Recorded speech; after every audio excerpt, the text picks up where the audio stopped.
ಬೇರೆಗೌಡರಲ್ಲಿ ಬಿಲ್ಗೆ ಈಗ ಅದಕ್ಕಿಂತ ಮುಂಚೆ ಕಾಗೆ ಒಂದು ಅವರಿಗಾದಂಥ ಒಂದು ಅವಮಾನದ ಬಗ್ಗೆ ಒಂದು ಬೇಗ ಪ್ರಸ್ತಾವ ಮಾಡಿದರು. ಸನ್ಮಾನ್ಯ ಅಧ್ಯಕ್ಷರೇ, ನಾನೊಂದು ಪತ್ರವನ್ನು ಕೊಟ್ಟಿದ್ದೀನಿ. 11/2/25 ನಾನು ಸಾರ್ವಜನಿಕ ಲೆಕ್ಕಪತ್ರ ಸಮಿತಿಯ ಒಬ್ಬ ಸದಸ್ಯನಾಗಿ ಅಲ್ಲಿ ಮೀಟಿಂಗ್ ಸಭೆ ಮುಗಿದ ನಂತರ ಕಂದಾಯ ಪ್ರಧಾನ ಕಾರ್ಯದರ್ಶಿಗಳಾದಂಥ ರಾಜೇಂದ್ರ ಕಟಾರೆ ಅವರಿಗೆ ನನ್ನ ಮತಕ್ಷೇತ್ರದಲ್ಲಿಯ ಪ್ರಜಾಸೌಧದ ಬಗ್ಗೆ ಚರ್ಚೆ ಮಾಡಲು ಹೋದಾಗ ನನಗೆ ಅವರು ಮಾತಿಗೆ ಬೆಲೆ ಕೊಡದೇನೆ ಅಲ್ಲಿ ಕೆರೆ ಇದೆ, ಅಲ್ಲಿ ಆ ಜಿಲ್ಲಾಧಿಕಾರಿಗೂ ತಲೆ ಇಲ್ಲ, ನಿಮಗೂ ತಲೆ ಇಲ್ಲ, ಏನಲ್ಲಿ ಹೆಂಗೆ ಮಾಡ್ತೀರಾ ಅನ್ನುವಂಥ ಮಾತನ್ನು ಹೇಳಿ ನನಗೆ ಅಪಮಾನ ಮಾಡಿದಂಥ ಸಂಗತಿ ಆ ದಿವಸ ನಡೆದಂಥ ಘಟನೆ. ಅಲ್ಲಿ ಸಿ ಪಾಟೀಲ್ರು ಅಧ್ಯಕ್ಷರಿದ್ರು, ಎಲ್ಲ ಸದಸ್ಯರು ಎಲ್ಲ ಸದಸ್ಯರಿದ್ರು ಸರ್. ಅವ್ರಿಗೆ ಎಷ್ಟು ಪರಿಯಾಗಿ ನಾನು ಬೇಡ್ಕೊಂಡ್ರು ನನ್ನ ಮಾತಿಗೆ ಬೆಲೆ ಕೊಡದೇ ಅವ್ರು ಹೋಗಿಬಿಟ್ರು. ಇದು ನನಗೆ ಒಂದು ಬಹಳ ಅಪಮಾನ ಆಗಿದೆ. ಅವರು ಇದಲ್ಲದೆ ಅಲ್ಲಿ ಕೆರೆ ಇದ್ದದ್ದು ಅಲ್ಲಿ ಜಿಲ್ಲಾಧಿಕಾರಿ, ತಹಸೀಲ್ದಾರು, ಅಲ್ಲಿ ಸಾಯಿಲ್ ಟೆಸ್ಟ್ ಅದನ್ನೆಲ್ಲ ನೋಡ್ಕೊಂಡು, ಅಥವಾ ಏನು ನೋಡಿದಾರ ಅವರು ಅಲ್ಲಿ ಬಂದಿದ್ರಾ, ಅಲ್ಲಿ ಬಂದು ಪರಿಶೀಲನೆ ಮಾಡಿದಾರ? ಏನೂ ಇಲ್ಲ. ನಾನಲ್ಲಿ ಹೇಳ್ತಾ ಇದ್ದೇನೆ ಸರ್, ಅದು ಕೆರೆ ಇಲ್ಲ, ಅಲ್ಲೆಲ್ಲ ಕ್ಲಿಯರ್ ಮಾಡಿ ಫೋಟೋ ಇದಾವೆ ಸರ್, ಅಂತ ಫೋಟೋ ಇದ್ರೆ ತೋರಿಸ್ತೇನೆ ನಿಮಗೆ. ಅದಲ್ಲೆಲ್ಲ ಸಾಯಿಲ್ ಟೆಸ್ಟ್ ಅಲ್ಲೆಲ್ಲ ಒಂದು ಪ್ರಜಾಸೌಧ ಮಾಡಿ ಹೇಳಿ. ಎಸ್ ಸರ್, ಅದನ್ನೇ ಬರ್ತಾ ಇದ್ದೀನಿ. ಕೆರೆದು ಬಿಟ್ಟು ಬಿಡಿ. ಆಮೇಲೆ ಇದನ್ನ ಹೇಳ್ರು ಅದು ಕೊಡ್ಲಿಕ್ಕೆ ಆಗೋದಲ್ಲ ಅಂತೇಳಿ ಉದ್ದಟತನದ ಒಂದು ಮಾತನ್ನು ಹೇಳಿ, ಈ ತರ ನಮಗ ಎಲ್ಲ ಸದಸ್ಯರಿಗೆ, ನಾವು ಈ ಮನೆಯ ಸದಸ್ಯರಿಗೆ, ನಾನು 25 ವರ್ಷ ಇಲ್ಲಿ ಕೂರ್ತಿದ್ದೇನೆ ಸರ್, ಯಾರು ಅಧಿಕಾರಿಗಳು ನನಗೆ ಈ ತರ ಮಾತಾಡಿಲ್ಲ. ಸಾಕಷ್ಟು ನಾನು ಜಿಲ್ಲಾ ಪಂಚಾಯತಿಯ ಸದಸ್ಯನಾಗಿ, ಪಂಚಾಯತಿ ಸದಸ್ಯನಾಗಿ ಇಲ್ಲಿ 5 ಬಾರಿಗೆ MLA ಆಗಿದ್ದೀನಿ. ಆದರೆ ಈ ತರವಾದಂಥ ಉದ್ದಟತನ ಅಧಿಕಾರಿಗಳು ಯಾರು ನಡ್ಕೊಂಡಿಲ್ಲ. ಇವರು ಏನು ಸರ್ವಸ್ವ ತಿಳ್ಕೊಂಡಿದ್ದಾರೋ, ಅಥವಾ ಇಲ್ಲಿ ಮತ್ತೆ ನನಗೆಲ್ಲ 50-60 ಜನ MLAಗಳು ಸಹಿ ಮಾಡಿ ಮುಖ್ಯಮಂತ್ರಿಯವರಿಗೆ ಅವ್ರ ಬಗ್ಗೆ ಒಂದು ಕಂಪ್ಲೇಂಟ್ ಅನ್ನ ಕೊಟ್ಟಿದ್ದಾರೆ. ಇದೇನು ಇವ್ರದ ಸಾರ್ವಜನಿಕ ಸರ್ ಅಲ್ಲ ಸರ್, ಮಾಡ್ತಾ ಇದ್ದೀನಿ ನಾನು. 1 ಮಿನಿಟ್ ಮಾತಾಡ್ಲಿಕ್ಕೆ ಕೊಡಿ. ಇವರು ಈ ತರ ಬಿಹೇವಿಯರ್ ಮಾಡ್ಲಕತ್ರ ಇದು ಯಾರು ಸ್ವತ್ತು ಅಲ್ಲ, ಸರ್ವಾಧಿಕಾರಿ ಧೋರಣೆ ಅಲ್ಲ ಅದು. ಇದು ನಾನೇನು ನನ್ನ ಮನೆಯ ಕೆಲಸಕ್ಕೆ ಸಲಕ್ಕೆ ಹೋಗಿರ್ಕಿಲ್ಲ, ನನ್ನ ವೈಯಕ್ತಿಕ ಕೆಲಸಕ್ಕೆ ಏನೂ ಇರಲಿಲ್ಲ. ಸಾರ್ವಜನಿಕವಾಗಿ ಅವರು ಕೆಲಸ ಮಾಡೋದು ನಮ್ಮ ಸರ್ಕಾರದ, ನಾವು ಜನಪ್ರತಿನಿಧಿಗಳು, ಅವರು ಸರ್ಕಾರದ ಅಧಿಕಾರಿಗಳು. ಸರಿಯಾಗಿ ಅಥವಾ ನನ್ನ ಚೇಂಬರ್ಗೆ ಬರ್ರಿ, ಕೂತು ಮಾತಾಡೋಣ, ಏನಿದ್ದದ್ದು ನೋಡೋಣ ಅಂತ ಅನ್ಬೇಕಲ್ಲ. ಏನು ಹೇಳ್ತಾ ಇದ್ದಾರೆ ನೀವು? ಅಥವಾ ನನಗೆ ಕೇಳಿದ ಅಪಮಾನ ಮಾಡಿ ಹೋಗೋದಂದ್ರೆ ಇದು ನನಗೆ ಘೋರವಾದ ಅಪಮಾನ ಆಗಿದೆ. ಅವ್ರಿಗೆ ಶಿಕ್ಷೆ ಆಗಲೇಬೇಕು, ಅವ್ರಿಗೆ ಏನಾದರೂ ಒಂದು ದಂಡ ಒದಗಿಸಲೇಬೇಕು ಸರ್. ಯಾಕಂದ್ರೆ ಇದು ಎಲ್ಲರೂ, ನಾನು ಇಲ್ಲಿ ಭಾಳ ಜನ ಇಲ್ಲಿ ಶಾಸಕರು ಕೇಳಿದ್ರೆ, ನಾನು ಇವತ್ತು ನಿನ್ನೆ ಟಿವಿಯಲ್ಲಿ ಬಂದಾಗ ಅವ್ರು ಭಾಳ ವಿಚಿತ್ರ ವ್ಯವಸ್ಥೆ ಮಧ್ಯದಲ್ಲಿದ್ದಾರು ಅನ್ನುವಂಥದ್ದು ಸಹಿತ ಅವ್ರ ಬಗ್ಗೆ ಕಂಪ್ಲೇಂಟ್ ಇದಾವೆ ಸರ್. ಅದು ನನಗೆ ಯಾಕೆ ಅವ್ರು ಹಿಂಗೆ ಮಾಡಿದ್ರು ಗೊತ್ತಿಲ್ಲ. ಅವ್ರನ್ನು ಟ್ರಾನ್ಸ್ಫರ್ ಮಾಡ್ಬೇಕಂತೇಳಿ 60 ಜನ ಇವತ್ತಿನ ನಮ್ಮ MLAಗಳು ಸಹಿತ ಮುಖ್ಯಮಂತ್ರಿಗಳಿಗೆ ಪತ್ರ ಬರೆದಿದ್ದಾರೆ. ಅದಕ್ಕೆ ಅವ್ರ ಮೇಲೆ ಶಿಸ್ತು ಹಕ್ಕುಚ್ಯುತಿ ಮಂಡನೆಯನ್ನ ಮಾಡಿದ್ದೀನಿ ನಾನೀಗ. ಆಯ್ತು, ಹಕ್ಕುಚ್ಯುತಿ ಮಂಡನೆಗೆ ಅವ್ರ ಮೇಲೆ ಕ್ರಮ ಗೊತ್ತಾಯ್ತು ಸರ್, ಎಲ್ಲರಿಗೂ ಆಗಿದೆ ಸರ್, ಎಲ್ಲ MLAಗಳಿಗೆ ಆಗಿದೆ. ಕೇವಲ ಕಾಗೆ ಅವ್ರಿಗೆ ಆದಂತ ಅವಮಾನ ಅಲ್ಲ, ಇದು ಸದನದ 224 ಶಾಸಕರಿಗೆ ಆಗಿರೋ ಅವಮಾನ.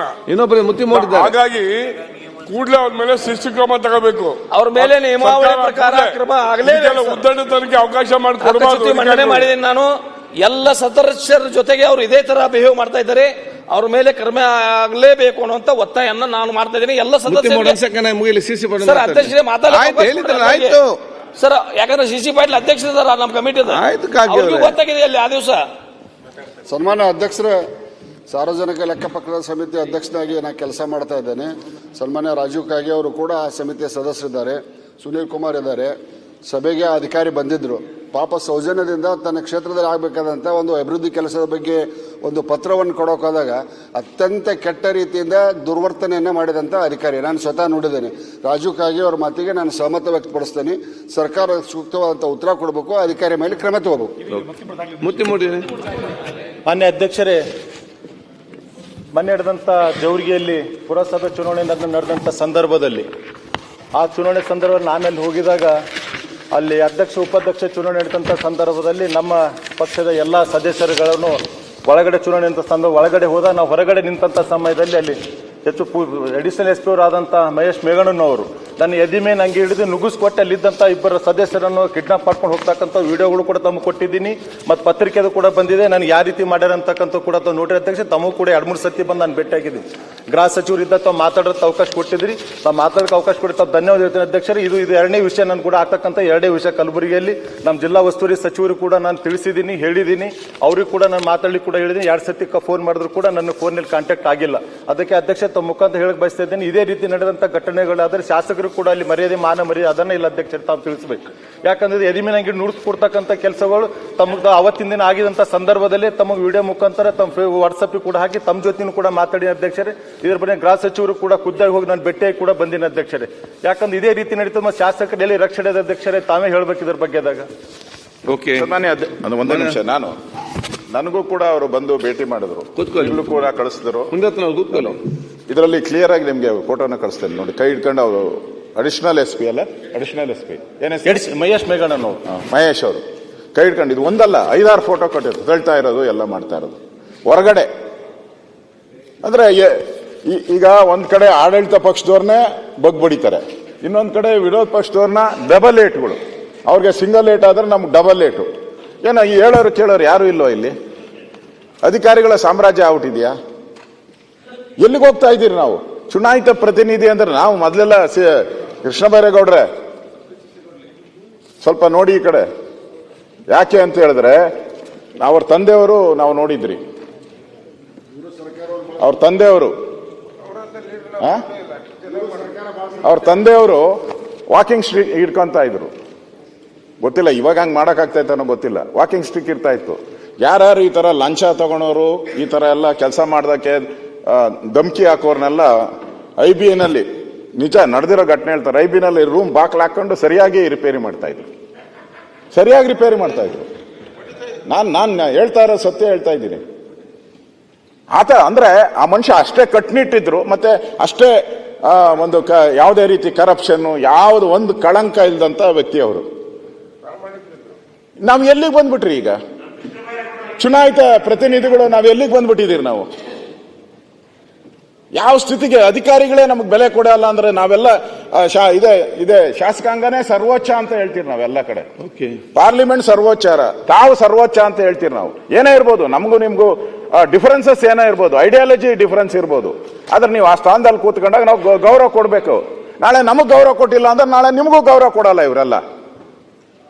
ಇವ್ರು ಯಥೇಚ್ಛ ಏನ್ ತಿಳ್ಕೊಂಡ್ಬಿಟ್ಟಿದ್ದಾರೆ. PSC ಅಂದ್ರೆ ಅಥಾರಿಟಿ, ಅದು ಇಡೀ ಸರ್ಕಾರನ ಪ್ರಶ್ನೆ ಮಾಡುವಂತ ಒಂದು ಸಮಿತಿ, ಅದು ಇಡೀ ಸರ್ಕಾರದ ಮೇಲೆ ಕೇಸ್ ಹಾಕ್ಬೋದು. ಅದು ನಾನು ಅಲ್ಲಿ PSC ಚೇರ್ಮನ್ ಆಗಿದ್ದೆ. ಸರಿಯಾಗಿ ಹೋಗ್ಬಿಟ್ರೆ PSCಯಲ್ಲಿ ಏನ್ ಬೇಕಾದ್ರೂ ನಾವು ಸರ್ಕಾರದ ಮೇಲೆ ಕ್ರಮ ಇದ್ವು. ಅಂತ ಕಮಿಟಿಗೆ ಬೆಲೆ ಇಲ್ಲ ಅಂತ ಹೇಳಿದ್ರೆ ಇರೋ ಕಮಿಟಿಗಳೆಲ್ಲ ಮುಚ್ಚಾಕ್ಬಿಡಿ. ಏನಕ್ಕೆ ಕಮಿಟಿಗಳೆಲ್ಲ ಮುಚ್ಚಿಬಿಡಿ ಕಮಿಟಿಗಳು. ಯಾವ ಕಮಿಟಿನೂ ಬೇಡ, ಯಾರು ಹೋಗೋದೇ ಬೇಡ. MLAಗಳು ಅವರೇ ಮಾಡ್ಕೊಂಡ್ಲಿ, ಎಲ್ಲ ಅಧಿಕಾರಿಗಳೇ ರಾಜ್ಯಭಾರ ಮಾಡ್ಕೊಂಡ್ಲಿ. ಎಲ್ಲಿಗೆ ಹೋಗ್ತಾ ಇದ್ದೀರ ಅಧ್ಯಕ್ಷ? ತಾವು ಹೇಗೆ ಈಗ ಸಚಿವರಿಗೆ ಸರಿಯಾಗಿ ಹೇಳಿದ್ರಲ್ಲ, ಹಾಗೆ ಅವ್ರಿಗೂ ಸರಿಯಾಗಿ ಇಲ್ಲಿಂದಾನೇ ಹೇಳಿ ಉತ್ತರ. ಅವ್ರಿಗೆ ಗೌರವ ಕೊಡ್ಲಿ. ಅವ್ರೇನ ವೈಯಕ್ತಿಕ ಇದ್ರೆ ಅವ್ರು ಮಾತಾಡ್ಕೊಂಡ್ಲಿ. ಈಗ ಅವ್ರೇನ ಕೆಟ್ಟದಾಗ ಏನಾನ ಹಣ ಕೇಳಿದ್ರ, ಅವರು ಏನಾನ ಬೆಂಬಲ ಕೇಳಿದ್ರ, ಅವ್ರು ಏನೂ ಇಲ್ಲ. ಅವ್ರ ಏರಿಯಾಗ ಆಗಿರೋ ಕೆಲಸದ ಬಗ್ಗೆ ಕೇಳ್ತಾ ಇದಾರೆ, ಅದರಲ್ಲಿ ಏನಿದೆ ತಪ್ಪು? ಅಷ್ಟು ಅಕ್ಕಿಲ್ಲ ಅಂದ್ರೆ ನಮಗೆ ಈ ಸದನಕ್ಕೆ ಯಾಕೆ ಬರಬೇಕು? ನಾವು ಕಮಿಟಿಗಳಿಗೆ ಯಾಕೆ ಹೋಗ್ಬೇಕು? ನಮ್ ತಗೋಣ TAD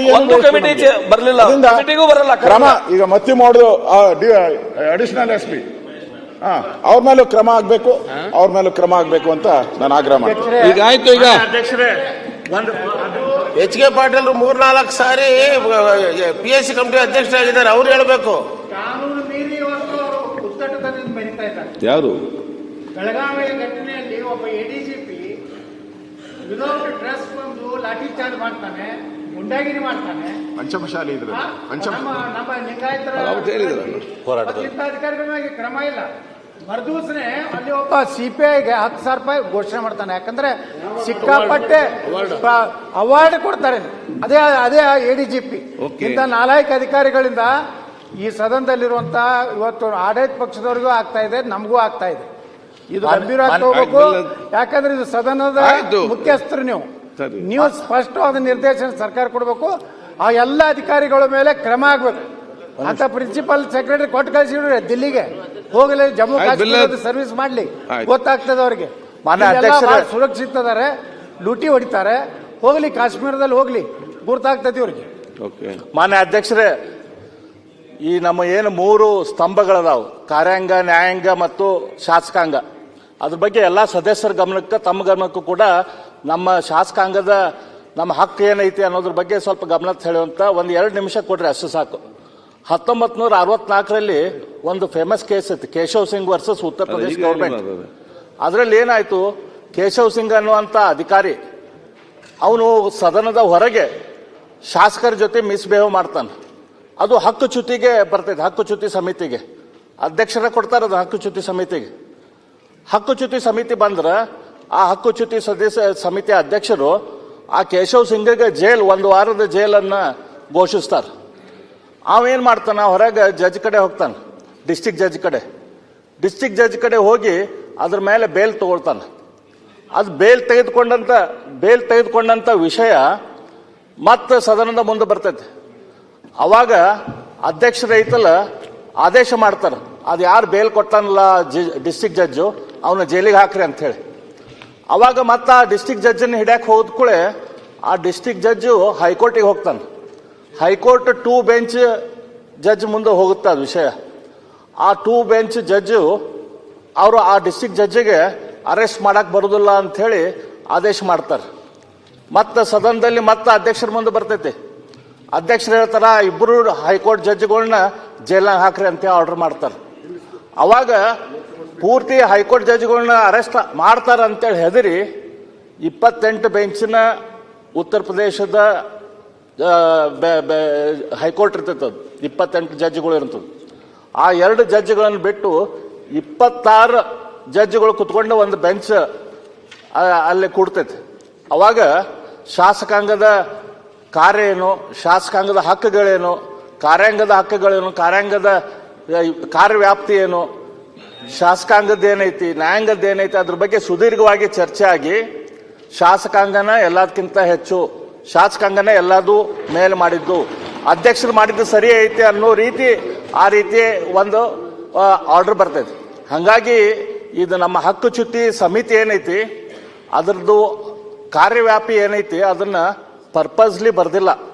ಯಾಕೆ ಬರ್ದಿಲ್ಲ ಅಂತಂದ್ರೆ, ತಪ್ಪು ಮಾಡಿದಂಥ ಅಧಿಕಾರಿಗಳು ಅಥವಾ ಯಾರ ತಪ್ಪು ಮಾಡಿದ್ರು, ಯಾರ ಕೂಡ ಶಾಸಕಾಂಗಕ್ಕೆ ಅಗೌರವ ಸಲ್ಲಿಸಿದ್ರೆ ಅವರಿಗೆ ಏನು ಬೇಕಾದ ಶಿಕ್ಷೆ ಕೊಡ್ಬೋದು.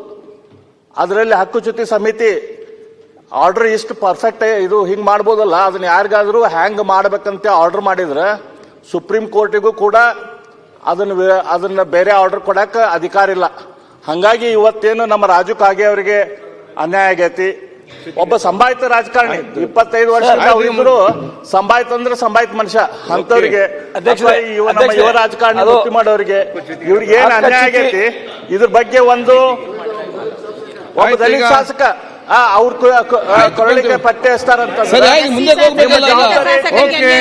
ನಿಮ್ಮ ಜವಾಬ್ದಾರಿ ಐತಿ. ಹಂಗಾಗಿ ನೀವು ಅದನ್ನ ಆಕ್ಷನ್ ತಗೋಬೇಕು, ಸರ್ಕಾರ ಕೂಡ ಆಕ್ಷನ್ ಮಾಡ್ಬೇಕು ಅದ್ರ ಬಗ್ಗೆ. ಈಗ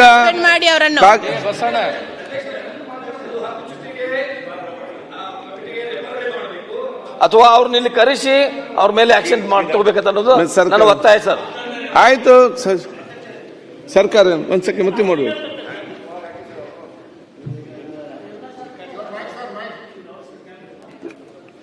ಗೆಳೆಯರಾದ ಕಾಗೆ ಅವರು ಒಂದು ಮಹತ್ವವಾಗಿರ್ತಕ್ಕಂಥ ಗಂಭೀರವಾಗಿರ್ತಕ್ಕಂಥ ವಿಚಾರವನ್ನು ಸದನದ ಎದುರು ಮಂಡನೆ ಮಾಡಿದ್ದಾರೆ. ಯಾವ ಅಧಿಕಾರಿಗಳನ್ನು ರಕ್ಷಣೆ ಮಾಡೋದು ಅಥವಾ ಅವರು ತಪ್ಪು ಮಾಡಿದರೆ ಅದಕ್ಕೆ ಸಬೂಬು ಕೊಡೋದು ಆ ಕೆಲಸ ನಾವು ಮಾಡೋದಕ್ಕೆ ಹೋಗೋದಿಲ್ಲ. ಕಾಗೆ ಅವ್ರ ಜೊತೆಗೆ ಗೆಳೆಯರಾದ ಮಚ್ಚು ಮೋಡವರು ತಮಗಾಗಿರ್ತಕ್ಕಂಥ ಒಂದು ಅನುಭವದ ಹಿನ್ನೆಲೆಯೊಳಗೆ ತಮ್ಮ ನೋವನ್ನು ಸದನದಲ್ಲೇ ಪ್ರಸ್ತಾಪ ಮಾಡಿದ್ದಾರೆ. ನಾನು ತಮ್ಮಲ್ಲಿ ಅರಿಕೆ ಮಾಡ್ತೀನಿ ಅಧ್ಯಕ್ಷೆ, ಸಿ ಸಿ ಪಾಟೀಲರು PSC ಕಮಿಟಿ ಚೇರ್ಮನ್ರು, ತಾವು ದಯಮಾಡಿ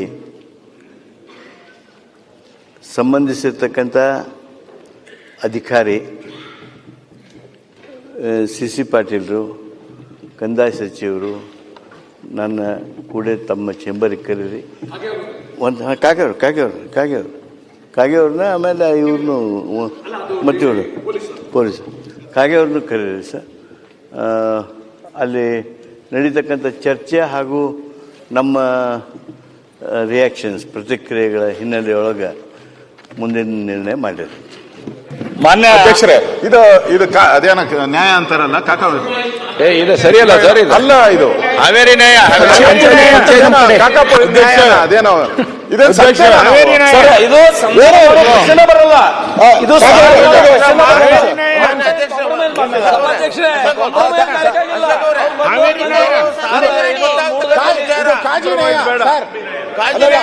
ತಮ್ಮಲ್ಲಿ ಕಾಜಿ ನ್ಯಾಯ ಅಂತ ಇದು ಸದನ ಅವ್ರ ಮೇಲೆ ಸದಸ್ಯರಿಗೆ ಅವಮಾನದಾಗಿರ್ತದೆ.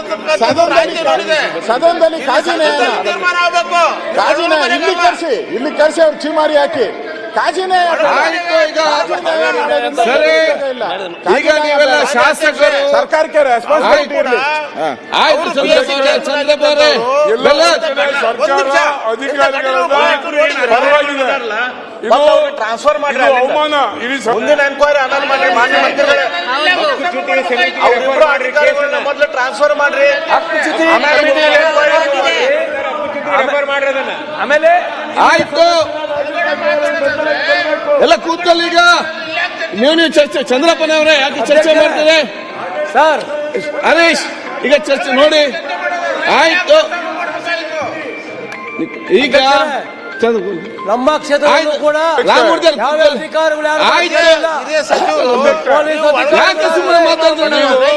ನೀವು ನಮ್ಮ ಕ್ಷೇತ್ರಕ್ಕೆ ಬರ್ಬೇಕು. ನೀವೇ ಹಿಂಗಾದ್ರೆ ಆಯ್ತು, ಬೈ ಕೂತ್ಕೊಳ್ಳಿ. ಸರಿಯಪ್ಪ, ನೀವು ಮಾತಾಡ್ಕೊಂಡು ನೀವು ಕೂತ್ಕೊಳ್ಳಿ. ಆಯ್ತು, ಸಿದ್ದವರೀಗ ಆಯ್ತು, ಕೂತ್ಕೊಳ್ಳಿ. ಸಂಧಾನಕ್ಕೆ ಅವಶ್ಯ ಇಲ್ಲ. ಕುಳಿತುಕೊಳ್ಳಿ. ಕೃಷ್ಣಪ್ಪನವರೇ, ರಾಮಮೂರ್ತಿ ಅವರೇ, ಮಾನ್ಯ ಮಂತ್ರಿಗಳು ಈ ಕಡೆಯಿಂದ ಒಂದ್ ನ್ಯಾಯ ಮಾತಾಡ್ತೀರ, ಆ ಕಡೆಗೆ ಹೋದಾಗ ಒಂದ್ ನ್ಯಾಯ. ಸರಿ, ಈ ಅಧಿಕಾರಿಗೆ ಬೇಕಾ ಇಷ್ಟು ಟೈಮ್? ಯಾಕೆ ನೀವು ವೇಸ್ಟ್ ಮಾಡ್ತೀರಿ? ಯಾಕೆ ಇಷ್ಟು ಟೈಮ್ ವೇಸ್ಟ್ ಮಾಡ್ತೀರಿ? ಅಧಿಕಾರಿಗಳು ಬೇಕಾಗಿ ಶಾಸಕರಾಗಿ ಬಂದಿದ್ದೀವಿ. ರವಿ, ನಾಳೆ ನಿಮಗೂ ಆಗತ್ತೆ.